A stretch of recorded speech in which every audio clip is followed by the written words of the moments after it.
بسم اللہ الرحمن الرحیم۔ السلام علیکم ناظرین۔ 4 ایسے جانور جن کی قربانی جائز نہیں۔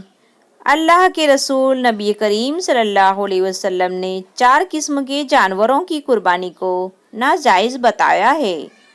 جو شخص قربانی کرنے کا ارادہ رکھتا ہو وہ قربانی کا جانور خریدنے سے پہلے اس حدیث کو ضرور سنیں۔ نمبر 1، کانا، جس کا کانا پن ظاہر ہو۔ نمبر 2، بیمار، جس کی بیماری واضح ہو۔ نمبر 3، لنگڑا، جس کا لنگڑا پن ظاہر ہو۔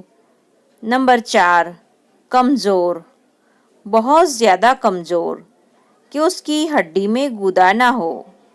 تو آپ اس قربانی کس قسم کا جانور خریدنا پسند کرو گے؟